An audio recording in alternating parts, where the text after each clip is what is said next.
Dans cette vidéo, nous allons apprendre à estimer la consommation des appareils électroménagers. Estimer cette consommation permet de prévoir le coût de l'énergie à payer. Vérifier la puissance électrique d'un appareil permet de savoir s'il est compatible avec l'installation électrique de la maison.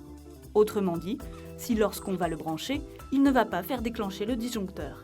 Pour cela, vous aurez besoin d'une calculatrice, d'une facture d'électricité, d'un appareil électroménager et sa plaque signalétique.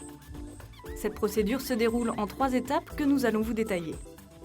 Étape 1. Différencier la tension et la puissance nominale d'un appareil. La tension nominale est la tension normale d'utilisation d'un appareil. Elle s'exprime en volts. Cette information se trouve sur la plaque signalétique de l'appareil électroménager. Elle doit correspondre à la tension efficace aux bornes de la prise électrique où sera branché l'appareil. En France, par exemple, la tension est de 220 volts. L'appareil doit donc porter cette valeur, 220 volts. La puissance indiquée est la puissance normale d'utilisation de l'appareil. Elle s'exprime en watts. Cette information se trouve sur la plaque signalétique de l'appareil électroménager. Cela correspond à l'énergie électrique échangée pendant la durée d'utilisation de l'appareil. C'est cette énergie qui correspond à la consommation de l'appareil électrique. Étape 2. Calculer la consommation de l'électroménager.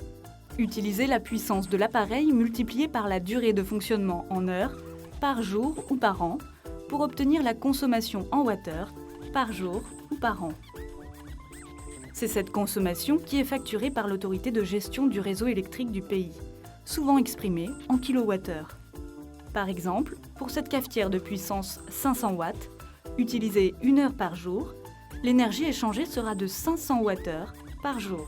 Multiplié par 365 pour avoir le résultat sur une année, 500 fois 365 égale 182 500 wattheures, soit 182,5 kWh. Pour connaître le coût de consommation pour cet appareil, multiplié par le prix du kilowattheure. Si le kilowattheure coûte 0,11 centimes, la facture serait de 182,5 fois 0,11 égale 20 € par an.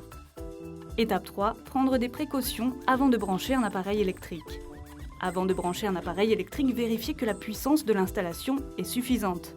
Elle est exprimée en kVA, équivalent au kilowattheure sur votre facture d'électricité. Par exemple 3, 6, 9 ou 12 kVA selon votre abonnement. Estimez ensuite la valeur de la puissance des autres appareils installés. Par exemple, pour brancher une plaque électrique de 2000 watts sur une installation qui comprend déjà une cafetière de 500 watts, il faudra en tout 2500 watts. La puissance de l'installation doit donc être supérieure à 2500 VA, soit 2,5 kVA. Si votre installation est de 6 kVA, le disjoncteur ne se déclenchera pas. Vous savez maintenant repérer la puissance, calculer la consommation de l'électroménager et prendre des précautions avant de le brancher.